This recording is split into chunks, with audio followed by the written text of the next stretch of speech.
Sean bienvenidos, cordiales saludos, un placer como cada tarde. Ayer no pudimos estar con ustedes, cuando hay pleno extraordinario, pues bueno, lo que suele pasar, lo retransmite en directo esta casa, Interamérica Televisión, bueno, un día más que menos tampoco pasa nada, no creo que nos eche mucho de menos, o quizás sí, no sé hasta qué punto.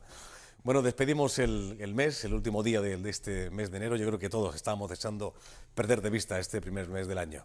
Y lo vamos a comenzar el programa con un libro, con un señor, con el autor que nos visita, evidentemente, al cual conozco hace un montón de años y también hacía otros tantos que no nos veíamos. Hemos hablado en varias ocasiones, es un señor que ha estado muy ligado su vida profesional y personal al mundo de la comunicación, de la educación.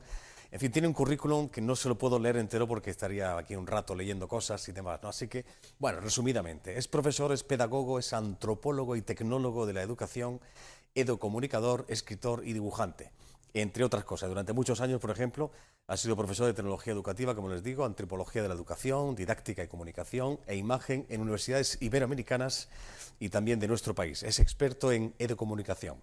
Ha trabajado en todos los niveles de la enseñanza, incluida la educación de las personas adultas, la formación profesional ocupacional y la formación de profesores. Durante algunos años ha trabajado con infancia marginal. Recordar que fue director provincial en Almería del Servicio de Atención al Menor y del Hogar Provincial y presidente del equipo de adopción. Fundador y director durante 12 años del Instituto Andaluz de Estudios Empresariales, etcétera, etcétera, etcétera. Vicepresidente del Grupo Comunicar, director de la revista Eulalia, editor de la revista Comunicar, en fin, un sinfín de cosas que ha hecho este señor en su vida. Me gustaría subrayar una, que yo cada vez que hablo con este hombre, con Enrique Martínez Salanova, que es como se llama, quisiera recordar esto siempre porque esto, los que vivimos, tenemos cierta edad y vivimos esa generación, aquel programa, aquel barrio tan especial, era un programa educacional en el fondo, donde los valores eran la razón de ser, me da la impresión. Este señor fue guionista del programa Barrio Sésamo, un programa que tuvo muchísimo éxito y que durante una época nos marcó a los que hoy en día ya estamos con alguna cana que otra. Bienvenido, buenas tardes, Enrique. ¿Qué tal? Buenas tardes. Me alegro de verte, hombre. Bien, igualmente. Es un placer. Sí, sabes que siempre digo esto porque, en fin, es un recuerdo muy grato, lo de Barrio Sésamo. No sé si para ti también, ¿no? Sí, es un recuerdo muy grato, sobre todo porque me ha dado muchas satisfacciones en la vida y además me hizo aprender mucho. Sí. Porque entrar en el mundo de la televisión, yo había entrado de otras formas, pero entrar en el mundo de la televisión en un sistema organizado, preparado, planificado para educar, eso es una cosa que nunca la había visto y además pocas veces más se ha hecho. Educar a través de la televisión, eso me da la impresión que hoy brilla por su ausencia. Sí, ¿no? sobre todo planificadamente. Planificadamente. Porque, se podrían hacer cosas mejores de las que se están haciendo, sin lugar a dudas, ¿no? Sin lugar a dudas, sí. Bueno, entre todas estas cosas que ha hecho, en fin, me da la impresión que es tu primera incursión en el mundo de la novela. Es tu primer libro, el que presentas pasado mañana, por cierto, el día 2 de febrero, en la sala Juan Gotisolo, en el Muelle de Levante, en el puerto de Almería, a partir de las 7:30. El tricornio estofado, que ya el título ya va diciendo muchas cosas. Sí. ¿Es tu ópera prima, tu primera novela? Bueno, novelas sí, relatos no, tengo varias cosas y luego una obra de teatro que perdí en Chile, pero que estaba escrita y la perdí, en aquellas historias del inicio de la dictadura chilena, pero esa nunca más la he podido recuperar, pero bueno, está en mi currículum oculto. Sí. ¿Estabas en Chile cuando Pinochet dio golpe de Estado? Sí. ¿Qué tal? ¿Cómo se vive eso? Pues muy mal. Me imagino. Muy mal, porque sin recursos, sin posibilidad, se piensa, te puedes escapar, ¿a dónde? No sabes qué hacer, o sea, tampoco has hecho nada como para que te maltraten, y sin embargo te maltratan y no hay defensa posible. Pero pudiste coger un avión o un barco y salir de ahí. Hombre, después de mucho tiempo detenido y maltratado, vamos, por decir, ¿por qué no? Ese capítulo tuyo no lo sabía, bueno, no sé muchos, Sí, a mí me gusta, yo no aquí porque no es el sitio, pero sí me gusta contarlo porque creo que las cosas hay que contarlas, además es una terapia que viene bien personalmente. Pues si quieres otro día te vienes y me hablas de esto, Bueno, la verdad que es muy interesante. Voy a leer un poquito de la sinopsis de esta historia que nos cuenta Enrique. Un pueblo de la sierra, las políticas provinciales y nacionales, la persecución del anarquismo en Andalucía, las guerras de la independencia de las últimas colonias, Cuba, Filipinas, retazos de la campaña africana, un trasfondo histórico-político de la España de finales del siglo XIX y primeros años del siglo XX, años en que se hablaba de desastre e ignominia mientras se llenaban las plazas de toros. El sargento Baltanás, que es como así se llamaba o se llama este personaje, sargento de la Guardia Civil, de ahí lo del tricornio, desaparece una noche sin dejar rastro. El insólito suceso desencadena un sinfín de situaciones aún más extrañas que hacen que el lector, junto a los protagonistas del relato, se introduzca con asombro y cierta dosis de humor en un mundo real e inverosímil al mismo tiempo, entre la historia, la superstición, las rencillas vecinales, las guerras de alto nivel, las ideologías que dieron lugar al siglo XX y los tejemanejes políticos de la época. Esto que estoy contando resumidamente me da la impresión que es algo que está al orden del día, ¿no? Sí, es que yo cuando trabajaba en ese libro y me metía, porque escribía, pero más tiempo dedicaba a trabajar, a ahondar en la historia del tiempo, yo me encontraba reconocidísimo en todo lo que estaba sucediendo, lo que era el Congreso en aquel tiempo, pues salvo que eran mejores oradores, pero decían las mismas tonterías bien dichas. O sea, es lo mismo, o sea, da igual. Es decir, no han cambiado mucho las cosas. Había ciertos problemas que todavía estaban muy enlarvados o naciendo, que no existían tanto como los nacionalismos, pero la política era francamente igual. Pero la mediocridad del discurso que hay hoy en día no era parecido. Había más nivel, me da la impresión. Sí, lo que pasa es que en aquellos tiempos en el Congreso los oradores podían hablar todo el tiempo que quisieran. Y por eso les daban tiempo, y entonces les hacían un gesto si ya tenían que callar, y pues te podían estar 3 horas hasta que mientras tanto negociaban por detrás, cosa que ahora esas cosas no se permiten, entonces las tonterías se pueden decir, pero más cortas, en tiempo. Háblame del título del que has escogido para el libro. Bueno, es que es la clave del libro, porque es un personaje que está molesto con todo y entonces pues trepa. Y trepa por donde puede, por las paredes. Es que es un poco la clave de humor del libro, ¿no? Pero es un personaje que se mueve un personaje es un sargento de la Guardia Civil, no voy a destripar nada porque espero que se lea. Hay que leerla. Pero que se pasea pues prácticamente por toda la historia, desde mitades del siglo XIX a los primeros 10 años del siglo XX, se pasea por todo lo que sucede en España, pues el anarquismo andaluz, las algaradas catalanas, pero además siempre haciendo un poco el daño y el querer trepar, que no lo consigue, ¿no? Y luego pues aparece en Cuba, está en Filipinas, está otra vez en España, es decir, va recorriendo pues todo aquello que fue el año del desastre y todo el desastre español que dio lugar a pues prácticamente a todo el siglo XX. Es un galimatías que los historiadores lo controlan muy bien en los libros, pero que la gente lo vivía realmente de una forma muy complicada. Pero siempre ataviado con su capa y con su tricornio, lo sitúas en todos estos sitios. Siempre vestido de guardia civil. Bueno, va con el uniforme del sitio, porque en Cuba el uniforme de la Guardia Civil no era exactamente igual que el de Filipinas, ni que el de España, ni al principio, fue cambiando. Bueno, todo eso de alguna forma, con notitas al pie voy explicando también el cambio del uniforme. O sea, parte de ficción y también parte real, ¿no? Está basada, no sé si en algo me he podido escapar, no, que si un barco sale de tal sitio a tal hora, ese barco salió. Vale. O sea, en ese sentido es totalmente fundamentado. Es cierto que me he documentado en hemerotecas, en libros, en historias, estoy buscando en los atestados de la Guardia Civil que si el día que los suelten, porque no sé por qué los atestados de la Guardia Civil todavía están en secreto, los de finales del siglo XIX, el día que los suelten, que yo pude tener algunos, son maravillosos para conocer cómo se hablaba y cómo se vivía en los pueblos de Andalucía o de Castilla, entonces son maravillosos. Es decir, todo eso está fundamentadamente presentado. Ahora, luego sí, es una historia de ficción, con mucho de fantasía, y entonces pues tiene, pero vamos, los hechos básicos. Pero la autoridad, sobre todo en estos años que tú sitúas al personaje, la autoridad que tenía la Guardia Civil era tremenda, ¿no? Incluso el temor por parte de la sociedad, ¿no? Además lo imponían tipo bien. Vestido de Guardia Civil, con esa capa, ese tricornio y tal, ¿no? Sí. Bueno, ¿algún personaje más? Bueno, es que son cientos de personajes, entonces hay gente del pueblo, y en el pueblo hay autoridades, pues está también el cabo, y está el alcalde, y está el cura. La iglesia pues sale muy representada, porque luego también está el obispo, y luego está el cardenal primado, que la historia va recorriendo España, pero del pueblo a la capital. Entonces, claro, ahí salen todas las jerarquías, pero también en lo político salen pues las autoridades políticas, como es el alcalde, que en aquellos tiempos casi siempre eran puestos a dedo, aunque había votaciones, pero luego los ponían a dedo.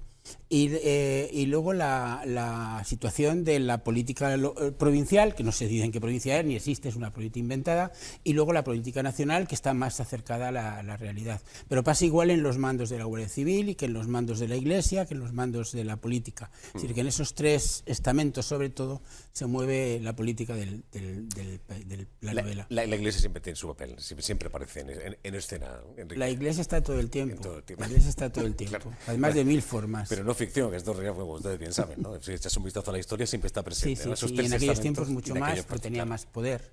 Claro, efectivamente.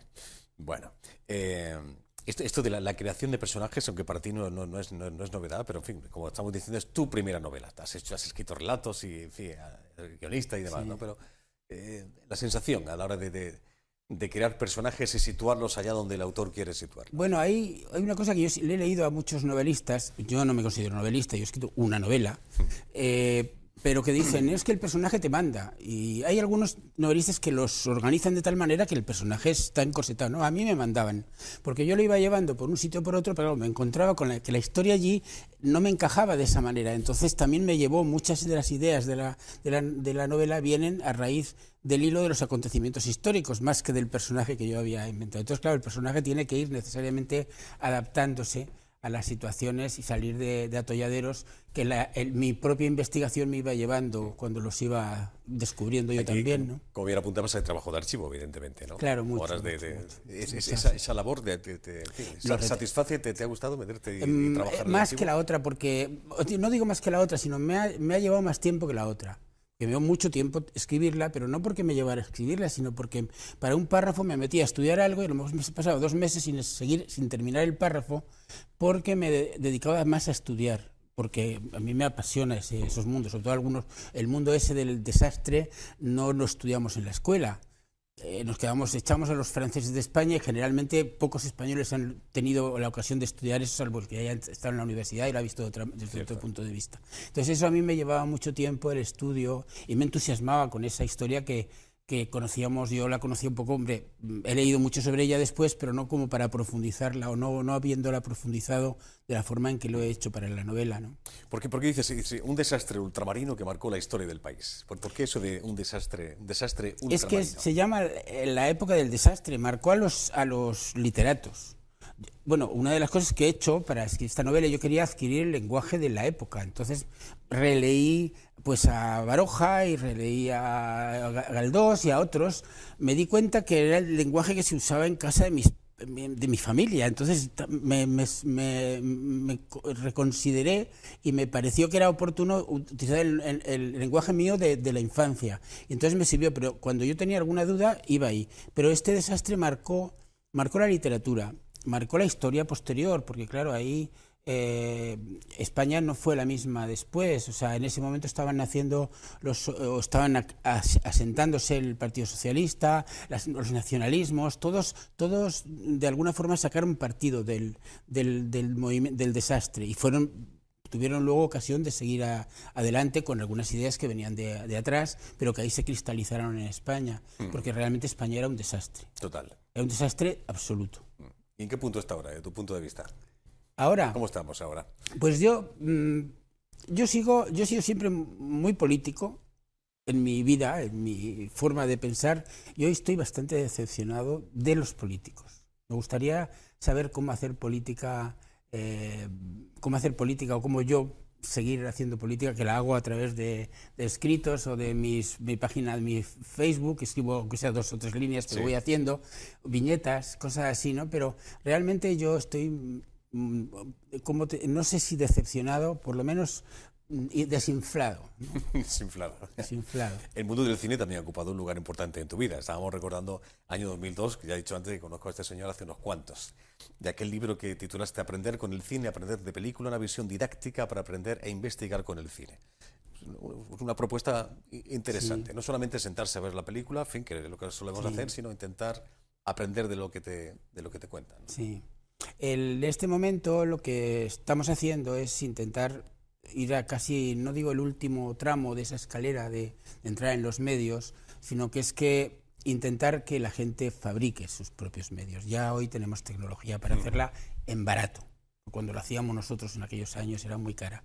Hoy se puede hacer en barato, se puede hacer cine, se puede hacer periódicos, se pueden hacer cosas, es decir, que en la escuela eso surja desde la escuela. Desde los más pequeñitos pueden hacer animación, pueden hacer filmación, pueden hacer fotografía. Entonces ya no es solamente analizar el cine y trabajar, lo que eso seguimos haciéndolo, sino además también hacerlo porque es un aprendizaje que no es que sea por lo ocupacional, porque luego vas a tener una ocupación o vas a competir con alguien, sino simplemente porque es algo que enriquece la vida de las personas y además en el futuro te puede compensar o complementar cualquier trabajo. Claro. Hoy no hay trabajo que no tenga que ver su parte de comunicación. Entonces todo eso es algo que yo creo que es importante que las escuelas, las universidades, los clubes deportivos, es decir, todos los estamentos que tienen algo que ver con la cultura toquen de alguna manera. Todos los medios de comunicación, y no hablo solamente del cine, está la radio, está, o sea, lo sonoro, o las sombras chinescas que no por que no tuvieran luz no eran importantes. O sea, que yo creo que se puede hacer imagen como de muchas maneras, ¿no? Permíteme retomar lo que te comentaba antes de tu relación entre los medios de comunicación y la educación, a los que has dedicado años de tu vida. Da la impresión que no interesa. Interesa entretener, pero no educar. La situación actual, en comparación con los años que quizá tú viviste, recordando que hemos hecho antes lo de Barrio Sésamo, etcétera, etcétera. Sí. Yo es que hoy cada día soy más cerrado a la idea o aferrado a la idea de que la responsabilidad de educar es de todos. No solo, fíjate hoy que estamos, cuando hablamos de la escuela, no son los padres no es la escuela no es la no sé cuánto, y los medios, y hay algunos programas por ahí que dicen, oye, es que no tiene responsabilidad, no por el horario infantil o no, ya a mí me da igual, o sea, es decir, sería lo de menos, sino, no, es que los medios de comunicación no tienen responsabilidad educadora. No digo que tengan que estar enseñando matemáticas, que no es lo mismo, que a veces confundimos eso, ¿no? Simplemente a la hora de hacer un debate, hagamos un debate sereno y serio. Ya me he quitado de casi todos los debates que antes veía, porque no los veo, me parece que cada vez se están riendo más de nosotros. Entonces, educa, ¿cómo? Pues mantén la idea, si todos tenemos derecho a opinar de la forma que sea, pero vamos a hacerlo civilizadamente, vamos a hacerlo de la forma en que se debe debatir, si sabemos cómo hay que hacerlo. ¿Por qué no lo hacemos? Es decir, entonces todo eso, visualmente, nuestros espectadores están viviendo, y también luego nos lo copian nuestros políticos en el Congreso. A mí me ha pasado, te cuento una anécdota, me ha pasado presentar un cortometraje a debate y dos profesores ponerse casi a pegarse ahí por lo que opinaban del... Digo, no, un momento, que aquí no hemos venido a... Bueno, pero esto estamos debatiendo ¿cómo? O sea, insultando, casi mordiendo la yugular. Casi a palos. Entonces, claro, cuando el debate es para nosotros morderse la yugular, quiere decir que nos está de alguna forma influyendo en cierta forma la televisión, que es la que más presenta, claro. Porque claro, si vemos a los políticos en los parlamentos también pasa, ¿no? Pero claro, cuando se habla de educación a través de los medios de comunicación, de la televisión en este caso, siempre se piensa en los más pequeños. Pero cabe pensar o retomar la idea de que a los adultos, ya no educarlos, pero sí reeducarlos, sí, de alguna forma, ¿no? A mí me pone fatal cuando oigo, este es horario de adultos. Y se confunde con pornografía. Por favor, que los adultos también necesitamos un respeto. Yo tengo en mi ordenador, cuando voy a unas clases en los programas para adultos, que dábamos cine para adultos, sí. Pero cine que yo tenía en mi carpeta en el ordenador, cine para adultos. Y uno de los chicos que me estaba ayudando a poner dice, ¿qué? ¿Que tienes pornografía aquí? Digo, no, esto es películas para el curso que doy a las personas adultas para formarlos en el cine. O sea, es que tenemos una concepción, adultos pornografía, y los niños pueden ver ya solamente no sé qué, porque realmente claro. Muy poca cosa. Bueno, el Tricornio Estofado, si quieren conocer a su autor, incluso que les pueda dedicar el libro el pasado mañana, ¿no? Hemos dicho el jueves. Sí, pasado mañana. El jueves día 2, a partir de las 7:30, en la sala Juan Goytisolo, en el Muelle de Levante. Eso está en el puerto de Almería, ¿eh? El Tricornio Estofado, su primera incursión en el mundo de la novela. Podemos calificarlo de histórica, aunque hay ficción en realidad, pero es una novela histórica con la que nos acercas esta primera obra. Un placer verte, Enrique. Muchas gracias por tu visita. Pues gracias a vosotros. Que vaya muy bien, hombre. Por cierto, que vas a estar acompañado por Juan José Ceba, Antonio Hermosa y César Bernal, ¿sí? Sí. Buenos amigos. Son los tres muy buenos amigos, y además creo que va a ser un acto divertido, entrañable, sobre todo entrañable y divertido, creo que es lo importante, y que la gente se sienta bien. Claro. Bueno, gracias. Hasta la próxima.